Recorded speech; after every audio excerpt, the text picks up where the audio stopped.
Boleh di speaker ya, oke izin. Oke, soalnya teman-teman lagi nonton nih karena semuanya khawatir lenyapnya Kamboja menyalalah Serbia. Ini semua pada ketakutan Pak komennya Pak. Maksudnya ini apa nih? Ceritanya gimana? Karena ini di Serbia mereka tidak melalui PAP ke KP2MI, mereka khawatir terjadi sesuatu. Kalau itu memang legal mungkin nggak apa-apa, tapi kalau ilegal kan kita bisa memberikan edukasi ke masyarakat luas Pak. Itu intinya. Oke, jadi gini, ini jadi langsung aja ya? Langsung aja Bapak. Oke, jadi gini, kalau lihat undang-undangnya ya, Undang-Undang 18 tahun 2017 itu kan memang mengatur perlindungan pekerja migran kita, ya. Siap. Di pasal 31 itu disampaikan bahwa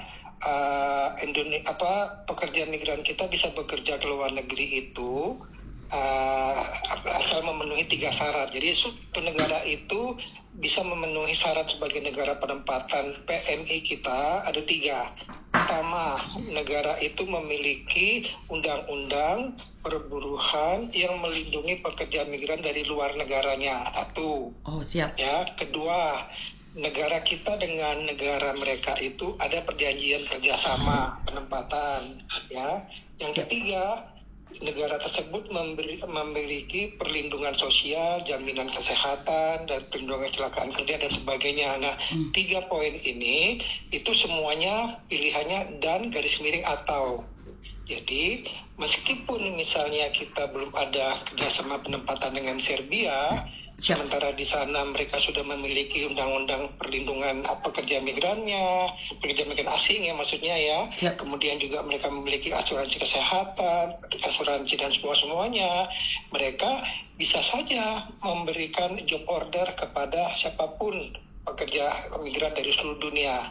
Nah, kita di dalam negeri Indonesia nggak punya hak juga melarang pekerja kita untuk berangkat ke sana, mentang-mentang kita belum memiliki MOU. Belum ada kerjasama. Oke. Kasus yang sama seperti Kamboja.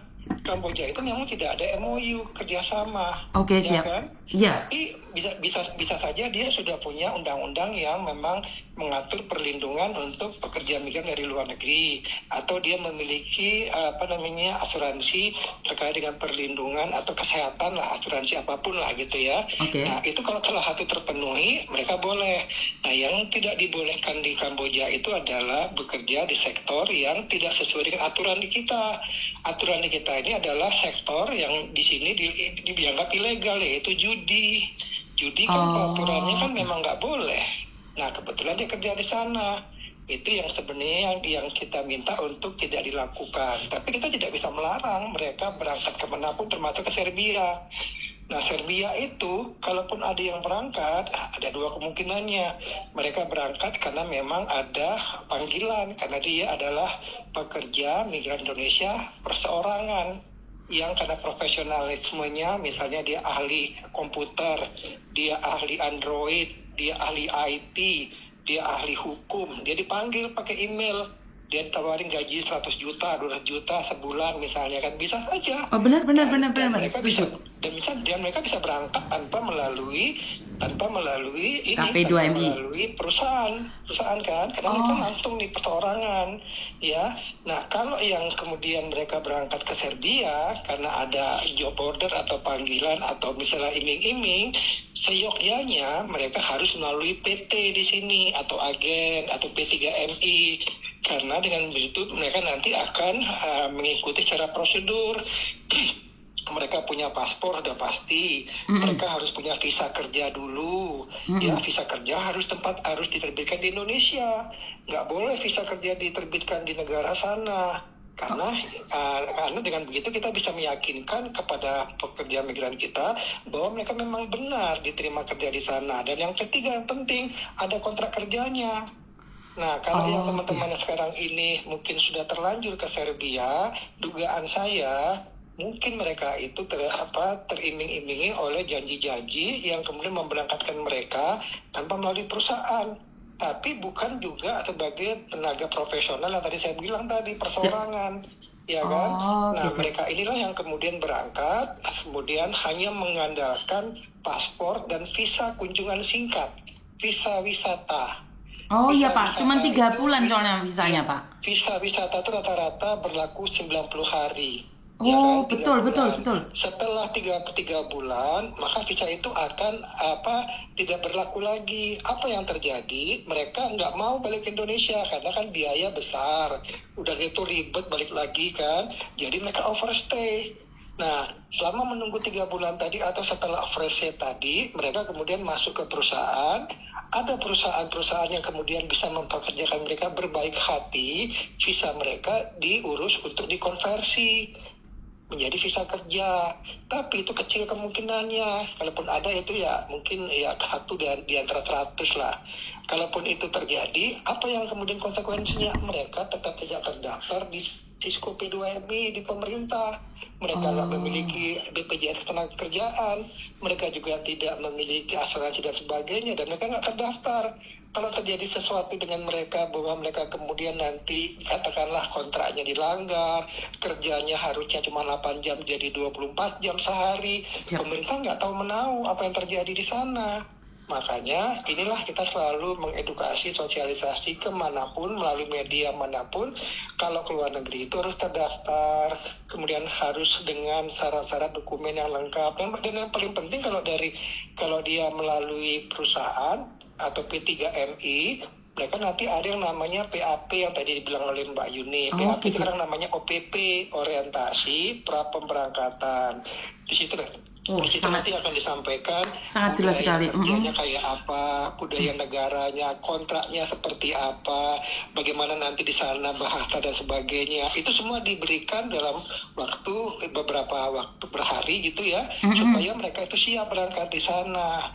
Nah, edukasi ini memang kita lakukan secara masif, tapi mungkin ada saja orang-orang yang memang sudah tahu ada informasi tersebut, tapi tetap kekeh berangkat karena tadi iming-iming yang katakanlah gampangnya, orang Indonesia itu kan apa-apa pengennya shortcut, pengennya semua serba instan. Betul. Nggak mau kerja keras, maunya tuh gampang aja. Betul. Saya yang penting lulus SMA atau lulus D3 berangkat.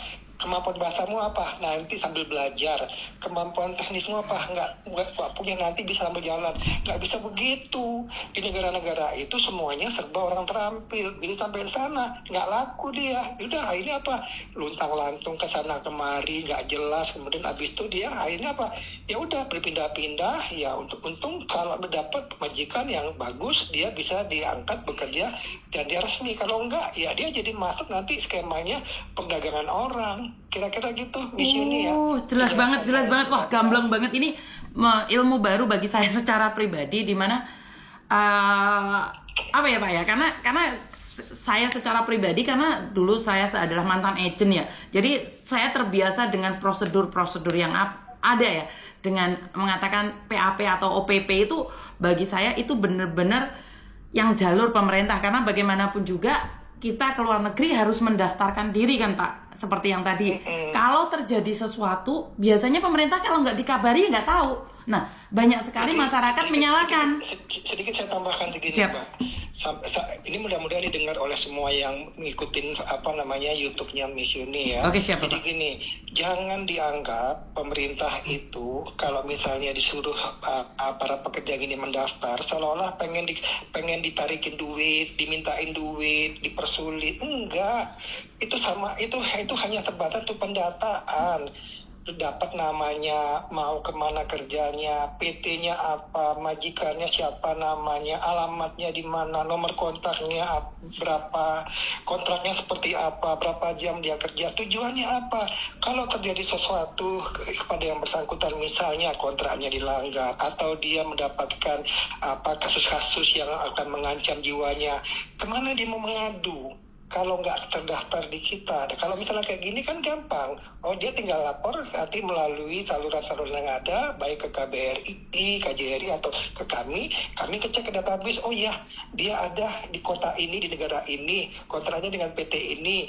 Kami langsung ngambil sikap, kami hubungin KBRI terdekatnya. Halo Pak KBRI, tolong datangin PT ini di jalan ini, majikannya ini, kontraknya ini ada satu PMI kita yang tidak diperhatikan, tidak dihormati bukti kontraknya sehingga dia diperlakukan tidak semestinya. Tolong dibantu, kalau bisa misalnya kalau memang dia harus dipulangkan, pulangkan. Nah itu yang hadirnya pemerintah di situ. Nah inilah yang kadang-kadang teman-teman salah paham Pak, dikiranya menumpuk data lah, dikiranya ambil uang. Saya di sini konten saya selalu menjelaskan kenapa sih kalau kamu nggak lapor, pemerintah mana tahu kamu ada di mana. Benar nggak sih Pak? Kalau saya ngomong kayak gitu.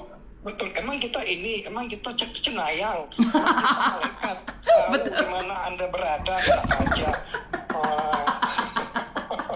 Ya, jadi ini sangat gamblang sekali. Pak, izin. Nanti kalau udah jadi masalah, baru nyari. Betul. Bikin video TikTok.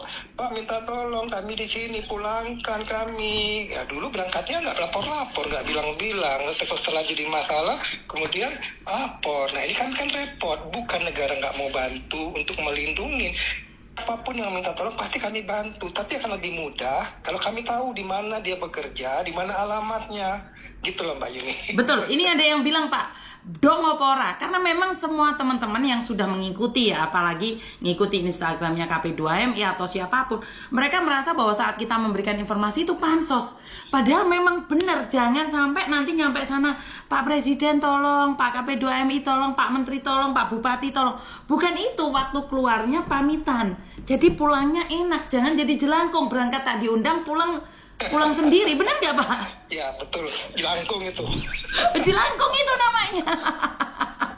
Jadi penjelasan Bapak sangat mudah diterima di otak kita ya Pak ya, karena ya maaf Pak, karena otak-otak kita itu kadang-kadang mikir sayur besok apa, majikan besok seperti apa, gamblang banget Pak. Dan Bapak saya minta diulangi tadi tentang undang-undang tadi Pak. Undang-undang yang menyatakan bahwa warga negara Indonesia berhak mencari pekerjaan di luar negeri yang penting memenuhi 3 hal tadi Pak. Jadi gini. Pasal berapa? Kalau teman-teman mau sedikit runtut ya, dengar baik-baik nih. Pasal 27 Undang-Undang Dasar kita ayat 2 menyatakan bahwa hak warga negara Indonesia untuk mencari pekerjaan, mendapatkan pekerjaan. Nah, pekerjaan itu bisa didapat di dalam negeri maupun di luar negeri. Ya kan? Nah, kemudian karena di dalam negeri mungkin peluang kerjanya itu terbatas, maka mereka juga boleh kerja keluar. Tidak ada yang melarang semua warga negara kita untuk bekerja keluar. Dan negara mana yang mau di tempat dia bekerja, itu semua diatur dalam pasal 31 Undang-Undang 18 kita. Di mana di Undang-Undang 18 itu di pasal 31 itu ada disebutkan ada kriteria negara-negara yang boleh dimasuki oleh pekerja kita. Pertama adalah negara itu memiliki sistem perlindungan tenaga migran dari luar negeri. Artinya kalau dia mau masuk ke Serbia, selama Serbia memiliki undang-undang perlindungan pekerja migran dari luar negeri, dia boleh. Bapak maaf sebentar Pak. Ini saya potong sebentar. Bagaimana dengan undang-undangnya ada, orangnya ada, tetapi ini dimanfaatkan oleh calo Pak. Ternyata tidak diterbangkan. Apakah calo tersebut bisa dilaporkan atau bisa dipenjarakan? Contohnya di Australia ini Pak, banyak sekali orang banyak sekali lapor, tapi kembali lagi masyarakat juga jangan mudah tergiur, jangan mudah terbujuk rayu mereka. Betul. Mereka itu kan memanfaatkan kelemahan kita, iming-iming duit, kemudian iming-iming gaji besar tanpa dokumen. Ya semua orang pengen kan. Betul. Inilah makanya masyarakat Indonesia itu mungkin jangan-jangan gara-gara sering makan mie instan kali ya, jadi pengen hidupnya semua serba instan. Karena gini Pak, ada satu ya Pak ya di TikTok, salah satu TikTok itu mengatakan bahwa ada pembukaan job di Australia umur dari 22 tahun sampai 60 tahun. Terus ada yang nanyain, nggak bisa bahasa Kak, sudah umur 60 boleh? Boleh. Nggak apa-apa kok, metik buah aja nggak usah pakai bahasa Inggris. Lah, ini kan sebenarnya nyata-nyata penipuan ini Pak. Tapi masyarakat kita itu masih percaya, bahkan debat sama saya. Nah, mereka itu memakai undang-undang tadi setiap warga negara Indonesia berhak mendapatkan pekerjaan. Loh, kan bingung saya jadinya Pak. Iya, undang-undang itu memang itu undang-undang dasar kita loh ya Mbak ya, pasal 27 ayat 2. Jadi kalau yang dengerin di sini coba deh buka undang-undang dasar kita pasal 27 ayat 2 bahwa semua warga negara itu berhak memperoleh pekerjaan. ya kan? Di Betul. dalam negeri, artinya kalau pekerjaan memang nggak dijelaskan dalam negeri atau luar negeri, tapi itu diartikan bisa bekerja di dalam negeri, bisa juga ke luar negeri. Keluar negeri ke negara mana aja? Nah, negara mana aja itu diatur dalam Undang-Undang 18. Nah, Undang-Undang 18 itu menyebutkan negara-negara penempatan itu tadi kriterianya 3 tadi. Kalau salah satu terpenuhi, ya silakan. Tapi kembali lagi harus terdaftar. Artinya kalau dia mau ke Serbia atau ke negara manapun di dunia ini, dia lapor, datang ke Disnaker atau kantor BP3MI, BP2MI. Intinya itu menyampaikan bahwa Pak, saya mau bekerja ke sini, saya dapatkan ini peluangnya, apakah benar peluang kerja ini, bagaimana cara saya daftarnya, nanti akan diarahkan kemana dia ikut ke PT-nya, nanti ada pelatihannya, dokumen yang disiapkan dan sebagainya, itu nanti yang akan kita pakai sebagai dasar perlindungan bahwa negara hadir untuk melindungi mereka kalau terjadi sesuatu, gitu Mbak Yuni. Oh, sangat jelas sekali ya teman-teman. Nah, ini ilmu baru, setiap hari ilmu baru. Nah, Bapak, pertanyaan satu lagi nih Pak, karena mumpung sekalian Bapak ada waktu, maaf ya Pak yang ganggu. Boleh ya Pak ya? Izin. Nggak apa-apa. Oke, gini Pak, kan Bapak tadi bilang bahwa kita itu berhak mendapatkan pekerjaan ke luar negeri. Ini sudah ada visanya, ada kontrak kerjanya. Nah, biasanya dihalang-halangi di imigrasi nih Pak, karena tidak terdaftar di BP2MI. Contohnya di Makau nih Pak. Itu menurut tanggapan Bapak, apakah BP2MI itu tidak terkonek oleh imigrasi atau imigrasinya yang tidak paham dengan undang-undang tersebut, Bapak? Izin. Jadi gini, ini ibarat seperti dua mata pisau, ya, dua mata pedang. Jadi posisinya itu sama-sama tajam. Jadi kalau ini nggak dilakukan dengan hati-hati, bisa melukai satu sama lain. Jadi gini. Siap. Kita melihat bahwa pintu terakhir untuk seseorang bisa berangkat kerja ke luar negeri itu adalah dia memiliki paspor. Betul. Kalau dia cuma mengandalkan EKTP nggak laku. Betul. Betul. Ya. Ya, siap. Nah, paspor siapa yang menerbitkan? Dulu namanya Dirjen Imigrasi. Sekarang Dirjen Imigrasi berada di bawah Kementerian Imigrasi. Sama. Ya, tugas siap. dan fungsinya masih sama. Cuman naik kelas jadi kementerian. Siap. Nah, setiap orang yang mau pergi ke luar negeri itu pasti wajib punya paspor. Siap. Pada saat dia mau bikin paspor, pasti dia akan ditanya. Standar pertanyaannya, bikin paspor butuh kemana Bapak Ibu? Saya juga begitu. Siap. Mau jalan-jalan, mau misalnya ke Singapura, ke Malaysia, atau mau kemana lah. Oh ya, berapa lama? Ya mungkin berapa seminggu gitu kan. Pertanyaannya standar sekali. Udah dokumennya ada seperti itu. Dikasihlah KTP, KK, dokumen-dokumen lain yang disyaratkan. Nanti ada sesi foto dan paspornya jadi diambil seminggu 2 minggu kemudian selesai. Siap. Nah, itu kondisi normal jika masyarakatnya masyarakat yang memang patuh. Siap. Tapi semakin kemari banyak masyarakat yang nggak patuh, memanfaatkan celah-celah tadi dalam rangka mereka memanfaatkan dirinya sendiri atau pihak calo yang mengatasnamakan dia untuk dia kemudian bisa dibikinkan paspor untuk bisa berangkat ke luar negeri untuk bekerja yang itu kalau dia aturan undang-undangnya dia nggak boleh pergi kerja kalau dia nggak punya visa kerja dan kontrak kerja. Siap. Nah, kalau cuma punya paspor saja, kalau hanya selama dia berkunjung ke sesama 10 negara ASEAN, bebas visa selama 1 bulan. Betul. Artinya dia mau berkunjung ke Malaysia atau ke Singapura, ke Thailand, kemudian ke Timur ya. Itu kan adalah negara ASEAN tuh, Kamboja, kemudian Vietnam, Laos, Myanmar, itu adalah 10 negara ASEAN. Sesama 10 negara ASEAN sudah ada aturannya sejak puluh tahun yang lalu, bebas visa. Betul. Nah, itulah yang kemudian dipakai sebagai jembatan mereka untuk transit di negara tersebut, kemudian mereka terbang ke negara lainnya. Nah, dari kasus-kasus seperti ini, Kementerian Imigrasi, karena begitu banyak kasus-kasus yang terjadi, sekarang lebih hati-hati. Nggak sembarangan orang lagi bisa untuk menerbitkan paspor tanpa didukung oleh bukti-bukti yang kuat bahwa dia memang mau jalan-jalan, mau wisata, setelah itu dia kembali. Makanya kami juga mendukung dari sisi Kementerian Perlindungan. Kalau ada orang yang mau bikin paspor, ditanya dulu, mau jalannya kemana, dari sisi kemampuan keuangannya sanggup nggak dia jalan-jalan, jangan-jangan rumahnya ada di mana gitu ya, tapi kok dia mau jalan-jalannya kok Eropa nih, kira-kira nih, bukan kita mau mengatakan bahwa seseorang nggak punya uang, tapi kan dilihat dari profilingnya, kira-kira dia sanggup nggak dengan jalan-jalan begitu, dia ternyata menghabiskan uang yang banyak. Nah, dari situlah kemudian kita lakukan koordinasi dengan imigrasi, mereka sekarang jauh lebih hati-hati. Karena dalam setiap kali ada kasus TPPO, kasus pemulangan pekerja migran kita yang bermasalah di luar negeri, yang jadi sasaran selalu imigrasi. Imigrasi selalu dikatakan, kenapa kok mudah sekali menerbitkan paspor. Nah, sekarang mereka jauh lebih hati-hati. Itu tujuannya baik, untuk menjaga supaya masyarakat yang mungkin karena kemauan dia sendiri, atau dia diperalat oleh pihak calo, sponsor, atau apapun namanya, membuat paspor untuk bisa berangkat kerja ke luar negeri. Ini sekalian saya sampaikan nih, saya 2 hari yang lalu, tim kami berhasil menggagalkan keberangkatan 1 orang yang sudah dipulangkan kasus TPPO dari Kamboja, dan paspornya disita oleh perusahaan judi online di Kamboja.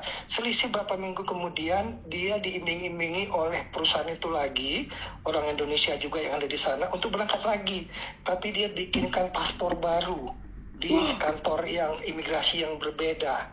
Karena kami dapat informasinya, kami kemudian lakukan koordinasi. Nah, pada saat dia mau berangkat, langsung dilakukan koordinasi dengan aparat penegak hukum, ditahan. Termasuk juga calo yang mau memberangkatkannya, yang sudah melakukan pembayaran untuk paspor tadi.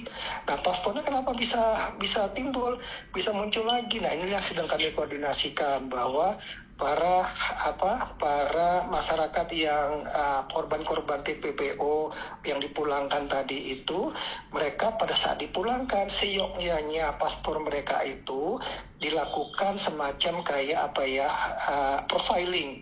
Oh, ini paspor ini sebaiknya jangan lagi diberikan kesempatan untuk keluar negeri, karena dia sudah terbukti pernah dipulangkan kasus TPPO. Nah, Bapak, sebentar saya potong, Bapak. Sebentar saya potong. Teman-teman, ini loh, ini kerja nyata ya. Mungkin tidak pernah terekspos di media sosial bahwa sebenarnya KP2MI bagian perlindungan itu. Ini ya salah satunya ya. Selalu disalah-salahkan. KP2MI selalu disalah-salahkan, yang dimana selalu kenapa nggak diawasi sih, kenapa nggak dilindungi. Kalian sendiri sudah dipulangkan oleh negara, sudah di backlist, masih bisa buat paspor lagi, tapi tetap digagalkan. Lah, ini kenapa saya melongo, kenapa saya merinding, usaha sampai sedetail ini loh. Kalian yang nggak sadar gitu loh. Ini pemerintah itu hadir menghalang-halangi, tapi kan berapa juta penduduk di Indonesia, sementara petugasnya cuma berapa gitu loh. Ini satu loh, padahal mereka itu, saya tahu banget mereka itu menggagalkan yang ada di Batam, benar nggak Pak? Menggagalkan yang di Jakarta, itu banyak sekali. Betul. Tidak terekspos, itu saya tahu sendiri. Bahkan Bapak SMS ke saya cuma screenshot. Artinya saya kenapa screenshot, teman-teman? Saya ingin bilang bahwa Bapak hadir, tetapi kalau informasi kita kurang, ini kalian selalu menyalahkan, kenapa sih pemerintah tidak hadir? Hadir, cuman kalian ngengkel. Itu loh, sudah dihalang-halangi, bahkan ditangkap lagi. Terus mau jadi apa kalian? Selalu menyalahkan. Saya tidak membela pemerintah, karena kalian selalu bilang, iya karena job di Indonesia nggak ada. Yang berangkat ke Kamboja bukan nggak ada job loh. Mereka pernah kerja enak ya Pak ya di Indonesia ya Pak ya. Mereka punya usaha. Contohnya Evan aja di sini di Indonesia itu kerja jadi customer service salah satu bank besar di Indonesia. Tergiur. Intinya adalah kalian tergiur. Jadi saya cuma menegaskan ya, ini ngomong Pak Dirjen ada waktu ngoceh kayak gini. Jadi saya hanya ingin bilang bahwa pemerintah hadir, kalian sendiri yang tidak mau cari informasi. Izin Pak, lanjutkan. Maaf. Jadi mumpung ini didengar oleh fansnya Miss Yuni nih. Siap Bapak. Ya, ada 1.500 orang ini Pak. Iya, jadi gini ya. Jadi pemerintah itu tentu ingin semua warganya itu kerja. Kalau di dalam negeri posisinya peluang kerja itu lagi sedikit, tentu pemerintah tidak pada posisi melarang, tapi juga tidak pada posisi mendorong, tapi adalah memfasilitasi. Apa yang memfasilitasi?